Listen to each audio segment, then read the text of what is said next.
Hello friend. Welcome to our channel Books and Talks. জানাচ্ছি আজ আমরা যে অ্যাক্টিভিটিটা করব সেটা হচ্ছে প্রি রাইটিং অ্যাক্টিভিটি, যেটাতে আমরা কি শিখব না লাইনস অ্যান্ড কার্ভস দিয়ে কি করে লেটার ফর্ম করা যায়। তো এখানে তোমরা দেখছো লাইনস আছে, ডিফারেন্ট টাইপসের লাইনস আছে, আর কিছু কার্ভস আছে। কার্ভসও দেখো ডিফারেন্ট প্যাটার্নসের কার্ভস আছে। তো চলো আসো আজকে আমরা শিখবো কিভাবে লেটার লিখতে হয়, ঠিক আছে? তাহলে লেটার্স তাহলে কি শিখছি? ফার্স্টে আমরা কি শিখছি?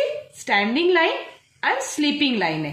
Standing line are sleeping line দিয়ে দেখো আমরা কি কি লেটার্স বানাতে পারি, যেটা হচ্ছে ই, দেখো standing line, sleeping line, E, F, standing line, sleeping line. Now কি দেখাচ্ছি? H, standing line, sleeping line, H, I, standing line, sleeping line, L, standing line, sleeping line, T, sleeping line, standing line. এবার কি দেখাচ্ছি? দেখো sleeping line, standing line আর slanting line দিয়ে কিছু letters দেখাচ্ছি, যেরকম এ, কে, এম, এগুলোতে দেখো স্লিপিং লাইন, স্ট্যান্ডিং লাইন আর স্ল্যান্টিং লাইন ইউজ করেছি।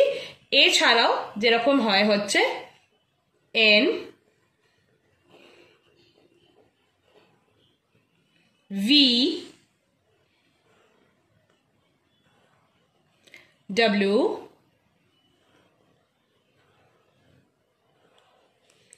X,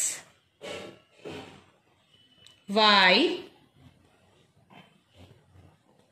Z.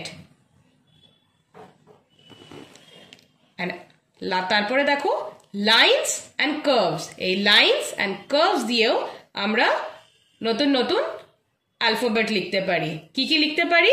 না বি, সি, ডি। তো বি কিভাবে লিখছি? স্ট্যান্ডিং লাইন দিয়ে আমরা জয়েন করছি কার্ভ দিয়ে। সিতে শুধু কার্ভ, ডিতেও স্ট্যান্ডিং লাইন, কার্ভ। দেন আমরা কি লিখছি? জি,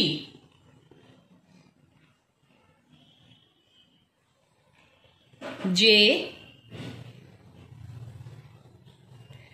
ও,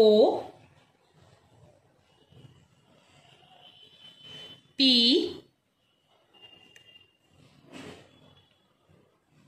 কিউ, আর। তো ছোট্ট বন্ধুরা তোমরা দেখলে তো কি সুন্দর করে আমরা এটা লিখলাম, কি সুন্দর করে আমরা লাইনস কার্ভস দিয়ে আমরা অ্যালফাবেট ফর্ম করা শিখে গেলাম। তো তোমাদের যদি আমাদের এই চ্যানেলটা ভালো লেগে থাকে তাহলে আমাদের চ্যানেলটাকে লাইক, শেয়ার, তোমাদের বন্ধুদের সাথে সবার সাথে শেয়ার করে দেবে আর সাবস্ক্রাইব করে দেবে। Thank you.